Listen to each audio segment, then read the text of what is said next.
अरे त्यांना तिकडून जायचं आहे ना, या लोकांना नाही ना, वेगळा गेट आहे जेवण हां.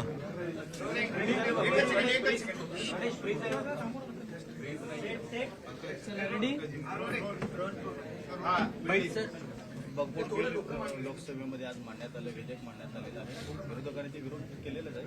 ठाकरे गटाने देखील विरोध केलेला आहे. खरं म्हणजे वक्फ बोर्डाचं बिल जे आणलंय त्यावर आमची शिवसेनेची भूमिका आम्ही स्पष्टपणे मांडलेली आहे. त्याला पाठिंबा दिलेला आहे आणि खऱ्या अर्थाने काही मुस्लिम समाजातल्या भगिनींनी, मुलांनी, तरुणांनी देखील त्याचं स्वागत केलंय. कारण वक्फ बोर्ड जे आहे हे वक्फ बोर्ड समजून घेतलं पाहिजे. वक्फ बोर्ड जी काही लोकांच्या एक खाजगी प्रॉपर्टी म्हणून काही लोक त्याचा वापर करत होते. एक लार्जर इंटरेस्ट म्हणून लोकांना मुलांची शाळा असेल, कॉलेज असेल, हॉस्पिटल असेल अशा सुविधा देखील या जागांवर उभ्या करता येतील. अनेक पारदर्शकपणा त्याच्यामध्ये येईल, समाजालाच त्याचा फायदा होईल आणि त्यामुळे शेवटी प्रधानमंत्री नरेंद्र मोदीजी यांनी त्या समाजाला म्हणजे लार्जर इंटरेस्ट लक्षात घेऊन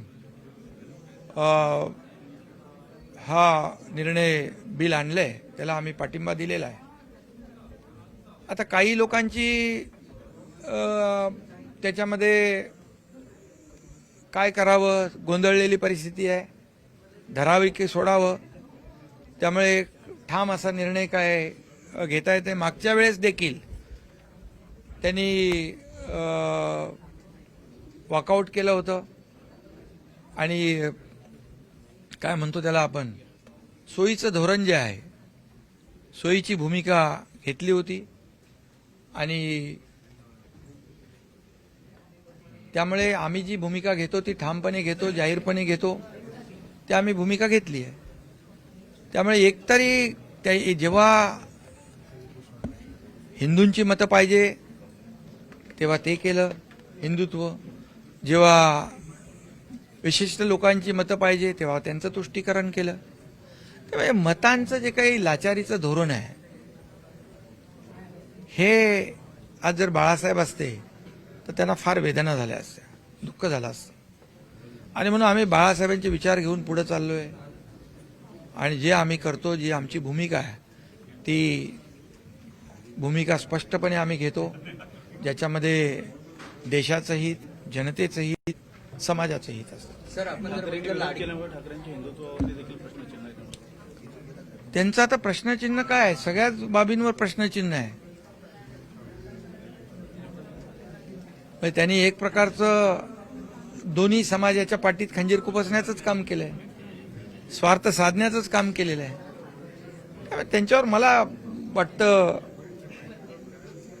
त्यांची भूमिका आता दुटप्पीपणाची, ढोंगीपणाची भूमिका ही जनतेसमोर आलेली आहे. सर, आपण जर बघितलं लाडकी बहीण 2100 रुपये कधी देणार असं देखील आता विरोध. मैं हिंदी में जानना चाहेंगे, वक्फ बोर्ड का अमेंडमेंट का बिल आने वाला है, लेकिन कहीं ना कहीं यूपीटी की जो लीडर है उन्होंने सपोर्ट नहीं किया है. किस तरह से देखते हैं आप इसे? ये मैदान छोड़कर भागने वाली बात है.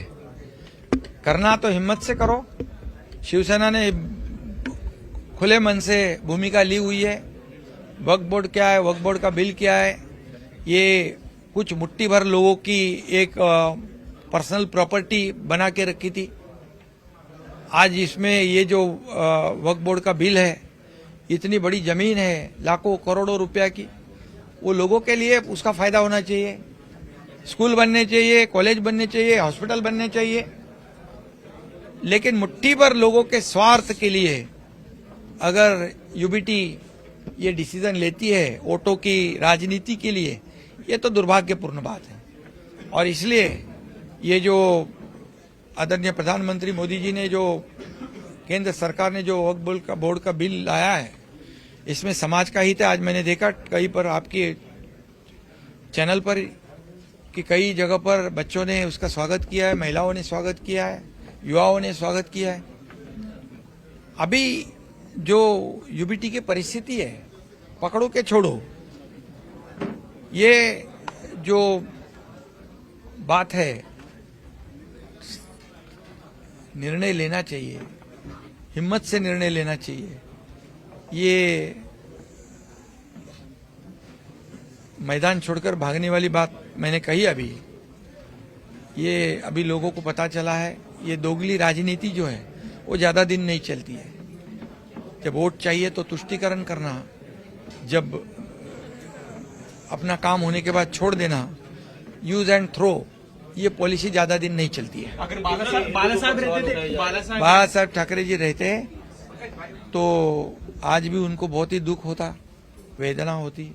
ऐसे उनके विचारधारा हमारी है, ऐसा कहने वाले, सोचने वाले लोग ऐसा निर्णय लेते हैं, इससे वो होते तो ऐसी हिम्मत ही नहीं कर पाते।